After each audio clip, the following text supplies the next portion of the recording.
Have you ever wondered how humanity reached the point where we are today? Imagine a world where people lived for centuries, achieving extraordinary feats while simultaneously sinking deeper into sin. This is the pre-diluvian era described in the Bible. In this article, we will explore these fascinating and perhaps controversial stories, uncovering how the choices of the first humans, including Adam and Eve and their descendants, shaped the course of history with both their virtues and vices. The first family, marked by love and the first murder, built the first city and developed technologies that still amaze us today. However, this era of progress was also a time of increasing moral corruption. Picture a society where sin became so widespread that God decided to intervene drastically. These ancient stories are more than just historical accounts, they hold powerful lessons about morality, progress, and the consequences of our choices.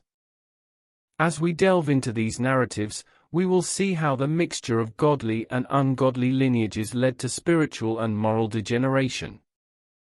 This period, filled with technological and cultural advancements, also witnessed the unprecedented spread of sin.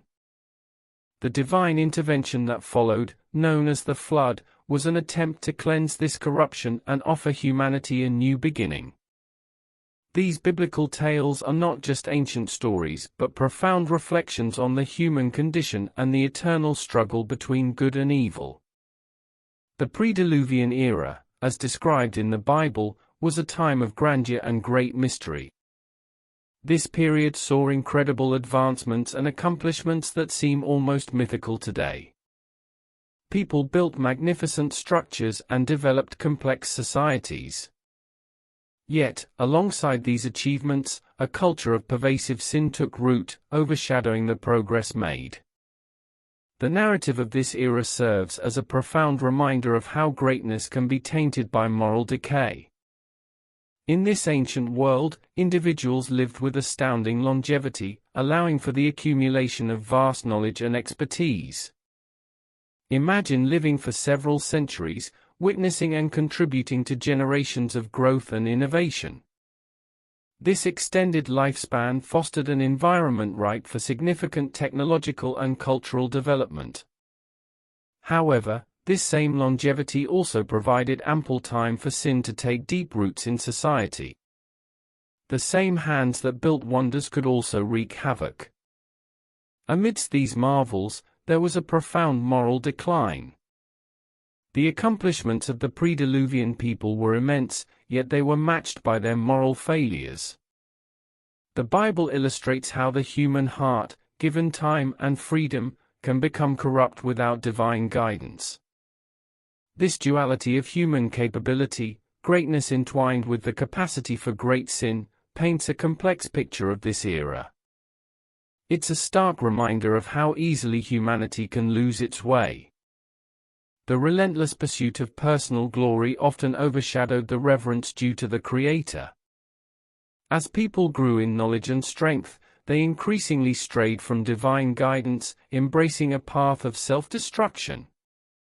This serves as a timeless lesson, even amidst the highest peaks of achievement, a foundation not rooted in moral integrity and divine wisdom is bound to crumble. The dissonance between human achievements and moral decay led to widespread corruption. Ultimately, this era's grandeur was overshadowed by its downfall, setting the stage for the events that followed.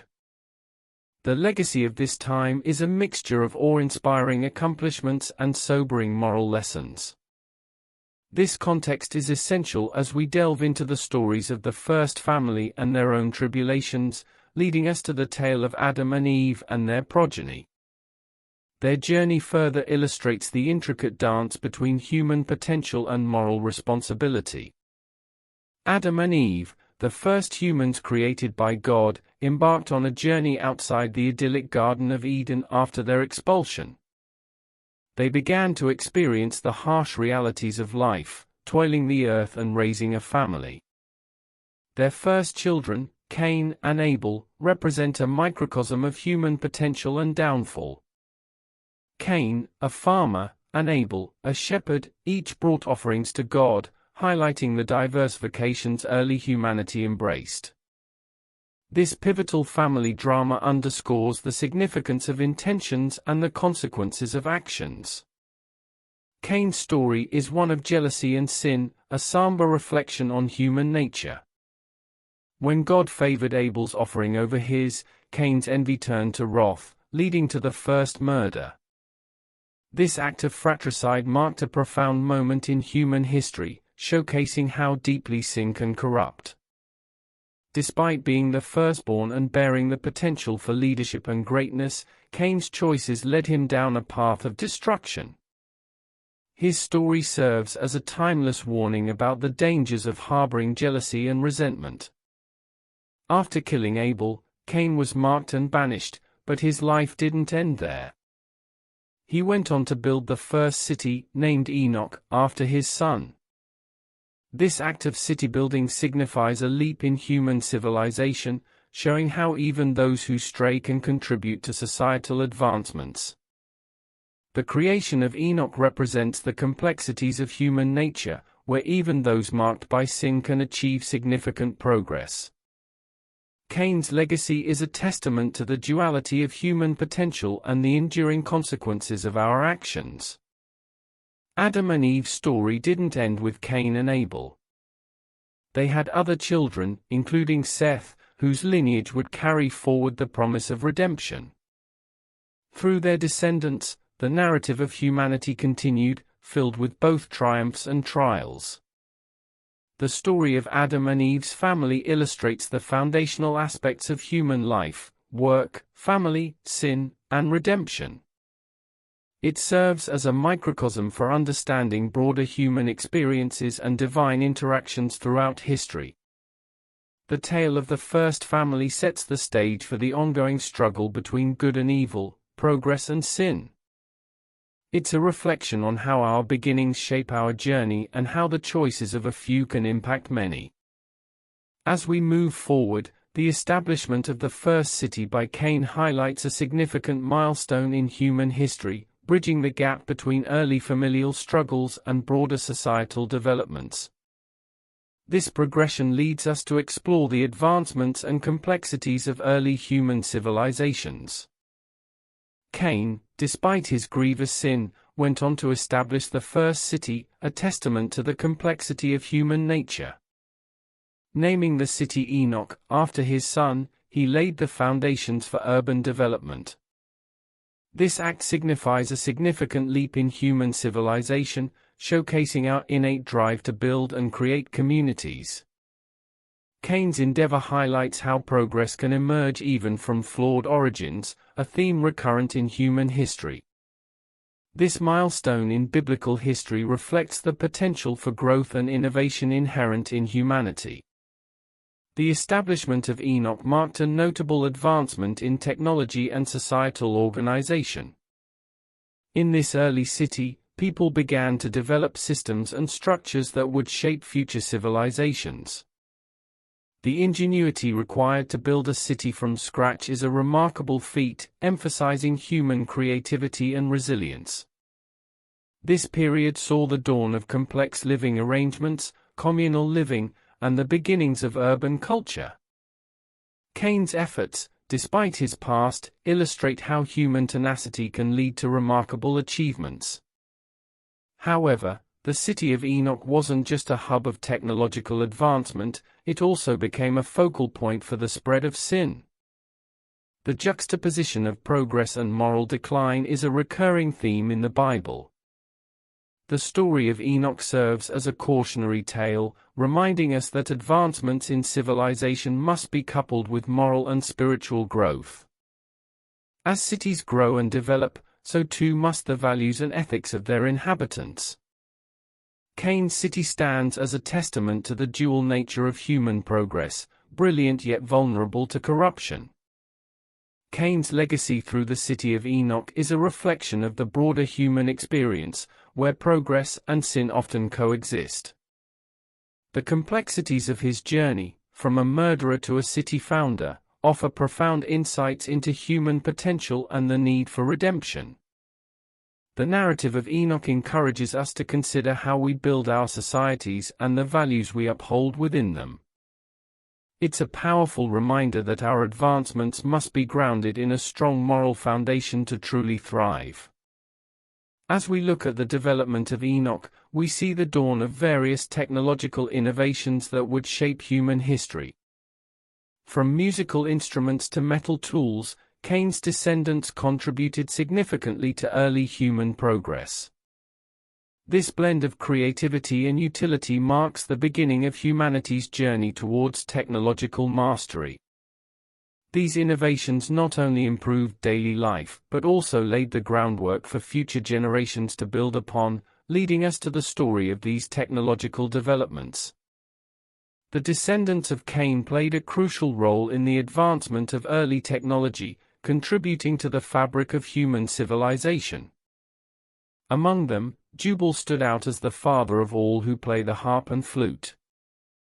His innovations in musical instruments brought about a new form of expression and culture, allowing people to convey emotions and stories through melody. This development highlights how creativity and artistry are integral to human progress, enriching lives and fostering community bonds. Meanwhile, Tubal-Cain, another of Cain's descendants, is credited with significant advancements in metallurgy. He is described as an instructor of every artificer in brass and iron, showcasing early human ingenuity in manipulating materials. The ability to craft tools and weapons from metal marked a pivotal moment in technological progress, providing the means for improved agriculture, construction, and defense. Tubal-Cain's contributions exemplify the practical applications of human innovation, transforming society in tangible ways. These technological advancements were not just about tools and instruments, they symbolized the broader intellectual and cultural growth of humanity. The creation and use of musical instruments and metal tools reflect a society that was becoming increasingly sophisticated and interconnected. As people shared knowledge and skills, they built a foundation for future civilizations to thrive.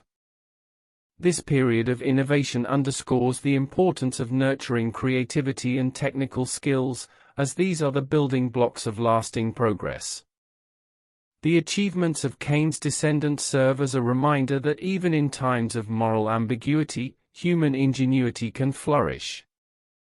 Their contributions laid the groundwork for the complex societies that would follow, blending art and practicality in ways that shaped the future. As we appreciate these early technological milestones, we also recognize the importance of balancing progress with ethical and spiritual values. This balance is crucial for sustainable development and true advancement. As we reflect on these technological strides, it's important to consider how the long lifespans of the pre-diluvian people contributed to these achievements. Living for centuries allowed them to amass knowledge and skills, passing them down through generations. This unique aspect of their lives played a significant role in the transmission of knowledge and the continuity of innovation. Their longevity set the stage for further developments and the deepening complexity of human society. The extraordinary lifespans of the pre-diluvian people, often stretching into several centuries, played a pivotal role in the development of early human civilization.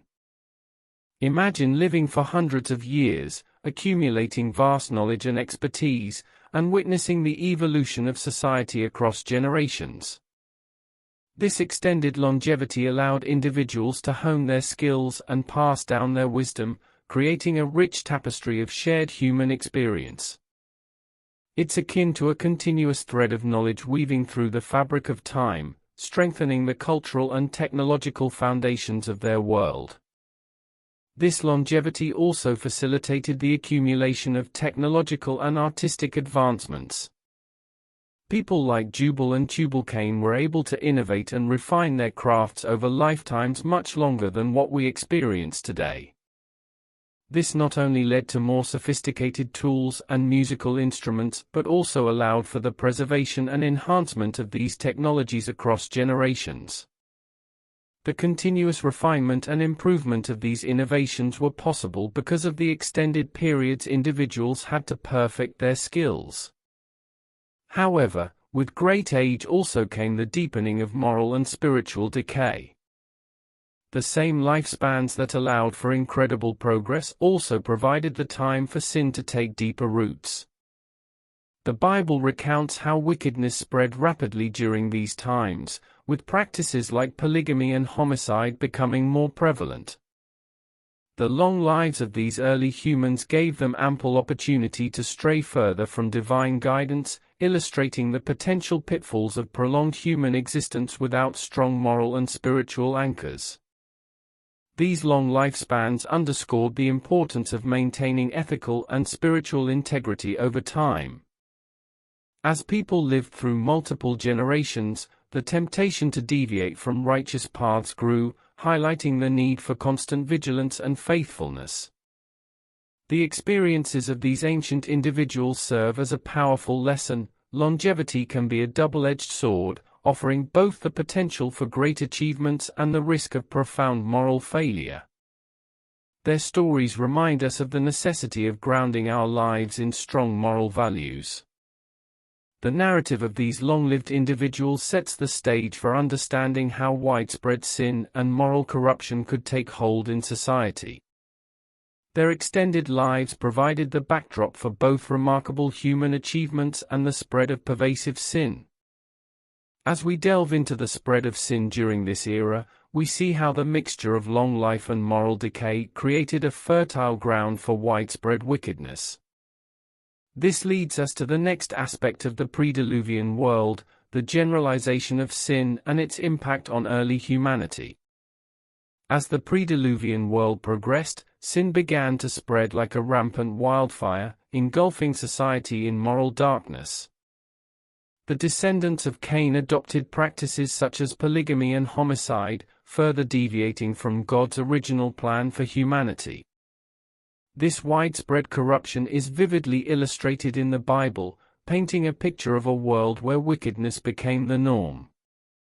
The rapid escalation of sin among Cain's descendants is a stark reminder of how quickly moral decay can set in when divine guidance is ignored. This period had both individual sins and the spread of immoral practices as norms. As society advanced, so did its capacity for organized wrongdoing. The normalization of polygamy and violence indicated a deep-rooted departure from the sanctity of human life and relationships. The societal acceptance of these sins created an environment where righteousness was overshadowed by pervasive evil. This backdrop of widespread sin serves as a powerful warning of the consequences of turning away from moral and spiritual principles. The impact of this generalization of sin was profound and far-reaching. It affected every aspect of life, from family dynamics to societal structures. The legacy of Cain's choices rippled through generations, demonstrating how individual sins can compound and lead to widespread corruption. This era's moral decline highlights the importance of strong ethical foundations and the dangers of allowing sin to become ingrained in society. The Bible's account of this period urges us to remain vigilant in upholding righteousness amidst the temptations of the world. Amidst this backdrop of moral decline, it's crucial to reflect on the importance of maintaining a personal and communal commitment to ethical living. The stories from this era encourage us to resist the normalization of sin and strive for integrity in our lives. In practical terms, this can mean making conscious choices to promote justice, kindness, and humility in our communities. By learning from the past, we can work towards building a society that values and upholds righteousness. The pervasive sin of this era set the stage for a significant turning point in biblical history. The unchecked moral decay among Cain's descendants eventually led to a critical juncture where divine intervention became inevitable. This brings us to the concept of the mixture of righteous and unrighteous lineages and how it further exacerbated the spiritual and moral degeneration of humanity. The blending of these lineages contributed to the profound decline that necessitated divine judgment. The intermingling of righteous and unrighteous lineages further complicated the spiritual landscape of the pre-diluvian world. This blending led to a significant degeneration of moral and spiritual values. The Bible describes how the sons of God married the daughters of men, a union that blurred the lines between those who followed God and those who didn't. This mixture resulted in a society where the distinction between good and evil became increasingly murky, contributing to the overall moral decline. The assertion that the sole reason for God deciding to destroy the earth with the flood was the passage from Genesis chapter 6, verses 1 to 4, needs to be considered within the broader context of the biblical narrative. Let's analyze this passage and the surrounding context in detail. Let's go to the text as it is in the Holy Scriptures. Genesis, chapter 6, verses 1 to 4. 1 And it came to pass, when men began to multiply on the face of the earth, and daughters were born unto them, 2 That the sons of God saw the daughters of men that they were fair, and they took them wives of all which they chose. 3 And the Lord said, My spirit shall not always strive with man, for that he also is flesh, yet his days shall be 120 years. For there were giants in the earth in those days, and also after that, when the sons of God came in unto the daughters of men, and they bare children to them, the same became mighty men which were of old, men of renown. To better understand the primary reason and motive for the flood, it is important to consider the following verses. Genesis, chapter 6, verses 5 to 7. And God saw that the wickedness of man was great in the earth, and that every imagination of the thoughts of his heart was only evil continually. And it repented the Lord that he had made man on the earth, and it grieved him at his heart. And the Lord said, I will destroy man whom I have created from the face of the earth, both man, and beast, and the creeping thing, and the fowls of the air, for it repenteth me that I have made them. Genesis, chapter 6, verses 11 to 13. The earth also was corrupt before God, and the earth was filled with violence. And God looked upon the earth, and, behold, it was corrupt, for all flesh had corrupted his way upon the earth. And God said unto Noah, The end of all flesh is come before me, for the earth is filled with violence through them, and, behold, I will destroy them with the earth. 1. Increase in wickedness and violence. Genesis, chapter 6, verses 5 to 7 indicates that humanity's wickedness and violence had greatly multiplied. God saw that every imagination of the thoughts of his heart was only evil continually. This escalating moral corruption was one of the main reasons for God's decision to send the flood.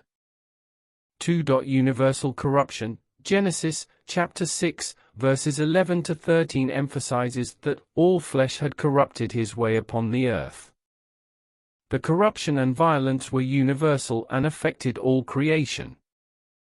3. Union between the sons of God and the daughters of men. Genesis, chapter 6, verses 1 to 4 describes a specific situation contributing to this general corruption. The union between the sons of God and the daughters of men, which resulted in giants, or mighty men, is mentioned as part of the context of increasing depravity. We can affirm that the passage from Genesis, chapter 6, verses 1 to 4 is part of a larger picture of moral corruption and violence that led God to decide to destroy the earth with the flood. However, it is not correct to state that this passage alone was the sole reason. It describes one of the factors contributing to the overall state of wickedness on earth. Psalms, chapter 14, verses 2 to 3. The Lord looked down from heaven upon the children of men, to see if there were any that did understand, and seek God. They are all gone aside, they are altogether become filthy, there is none that doeth good, no, not one. Romans, chapter 3, verses 10 to 12. As it is written, there is none righteous, no, not one, there is none that understandeth, there is none that seeketh after God. They are all gone out of the way, they are together become unprofitable, there is none that doeth good, no, not one. These passages reinforce the idea of a universal depravity of humanity, which is a recurring theme in Scripture and culminated in the judgment of the flood. The resulting offspring from these unions often inherited the worst traits of both lineages. They became mighty men of renown, known for their great strength and achievements, yet their hearts were far from God. This phenomenon illustrates how external success and internal moral decay can coexist. The blending of these lineages led to a dilution of spiritual values, where the righteous influence was overshadowed by the prevailing sinful culture. This serves as a poignant reminder of the importance of maintaining spiritual integrity and the influence of one's associations. As the righteous and unrighteous intermarried, the moral fabric of society continued to unravel. The righteous lineage, meant to be a beacon of God's values, found itself compromised by the pervasive sinfulness of the world around them. This period underscores the critical nature of choosing one's companions wisely, as their influence can either strengthen or weaken one's spiritual resolve. The degradation of moral values in this era shows how easily the light of righteousness can be dimmed by the darkness of widespread sin. The story of the mixed lineages speaks volumes about the power of influence and the need for steadfastness in faith. It is a cautionary tale about the dangers of compromising on spiritual principles for worldly gains. In practical terms, it reminds us to seek relationships that encourage and uplift our moral and spiritual values. By surrounding ourselves with those who share our commitment to righteousness, we can better resist the pull of societal sin and maintain our integrity. This moral and spiritual degeneration set the stage for a dramatic divine intervention. As the corruption spread, it became clear that humanity needed a reset. The mixture of lineages and the resulting moral decay called for a decisive response from God. This brings us to the next pivotal event in biblical history, the divine judgment that came in the form of a great flood, a reset intended to cleanse the world of its pervasive sin and offer humanity a new beginning. The culmination of widespread sin and moral corruption in the pre-diluvian world led to an inevitable divine judgment. God, seeing the pervasive wickedness, decided to cleanse the earth with a great flood. This cataclysmic event aimed to reset humanity, wiping out the corruption that had taken hold. The flood wasn't merely an act of destruction but a profound expression of God's justice and mercy. By starting anew, God provided humanity with a second chance to live righteously. The interpretation that the sons of God, mentioned in Genesis 6 verses 1-4 refer to fallen angels, also known as Nephilim, is a view that has been debated among scholars and theologians over the years. Let's explore this perspective in more detail. Genesis 6 verses 1-4, KJV 1 And it came to pass, when men began to multiply on the face of the earth, and daughters were born unto them, 2 That the sons of God saw the daughters of men that they were fair, and they took them wives of all which they chose. 3 And the Lord said, My spirit shall not always strive with man, for that he also is flesh, yet his days shall be 120 years. For there were giants in the earth in those days, and also after that, when the sons of God came in unto the daughters of men, and they bare children to them, the same became mighty men which were of old, men of renown. Interpretation of the sons of God as fallen angels, Jewish tradition and apocryphal texts. Some ancient Jewish texts, including the Book of Enoch, an apocryphal text, suggest that the sons of God were angels who descended to earth and had relations with human women, resulting in the generation of giants or Nephilim. These texts provide a more detailed context for this interpretation. Hebrew term, bin Elohim. The Hebrew phrase, bin Elohim, is often translated as sons of God, and in other biblical contexts is used to refer to angelic beings, for example, in Job 1 verse 6 and 2:1. This supports the interpretation that these sons of God could be angels. Giants or Nephilim, verse 4 mentions that there were giants, Nephilim, on the earth.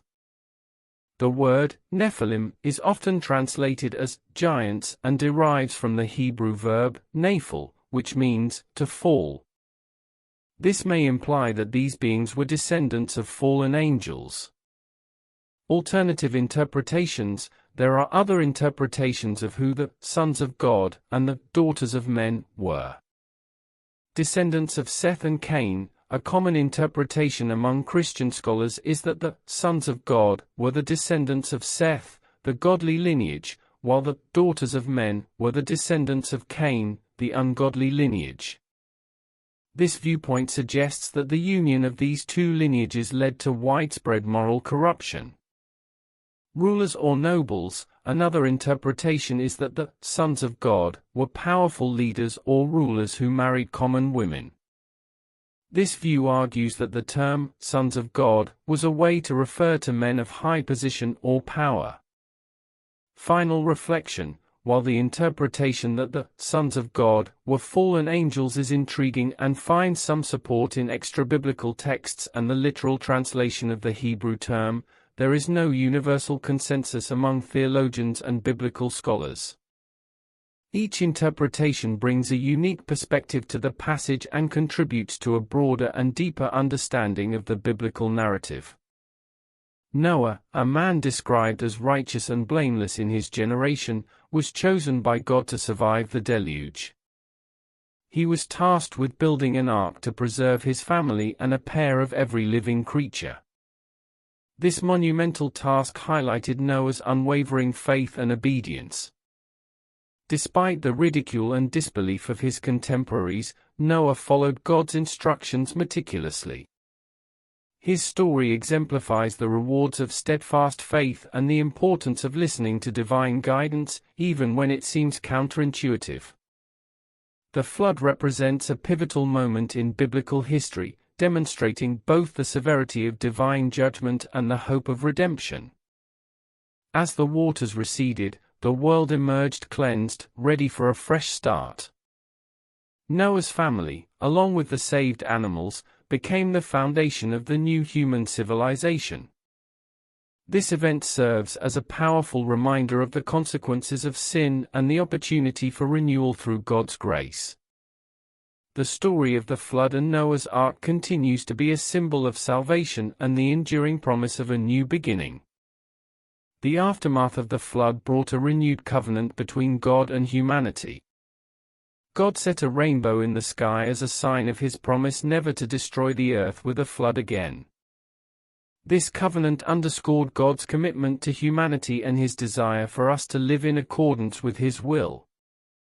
It was a call to remember the past, learn from it, and strive for a future aligned with divine principles. This promise provided a foundation of hope and a reminder of God's enduring love and mercy. As we reflect on the profound implications of the flood, it is crucial to consider how this divine reset impacted the course of human history. The story of Noah and the flood encourages us to seek righteousness and remain steadfast in our faith, regardless of the world's prevailing moral climate. This narrative, steeped in lessons of judgment and mercy, sets the stage for the continued story of humanity's relationship with God, reminding us of the eternal hope and promise that accompany divine intervention and renewal. As we've journeyed through the mysterious pre-diluvian world, the lives of the first humans, and the drastic divine judgment, what lessons stand out to you? These ancient stories aren't just historical accounts, they're powerful reminders of the consequences of our choices and the importance of maintaining moral integrity. How can you apply these lessons to your own life? Reflect on your actions and decisions. Are they leading you toward progress rooted in righteousness, or are they veering off course? Consider the advancements made by Cain's descendants and the spread of sin despite their achievements. It shows us that true progress isn't just about technological or societal advancements but about spiritual and moral growth. What steps can you take today to ensure that your personal and professional advancements are grounded in strong ethical values? Think about the relationships you cultivate and the influences you allow into your life. Are they uplifting you or leading you astray? Now, I encourage you to take these lessons to heart and apply them in your daily life. Start by making conscious choices that align with the principles of integrity and righteousness.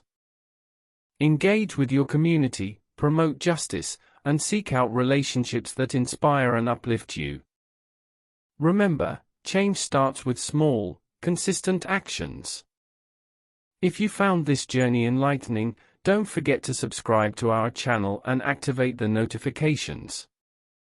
This way, you can continue learning and growing with us, exploring more profound biblical insights and applying them to your life. What steps will you take today to ensure your progress is both meaningful and morally sound?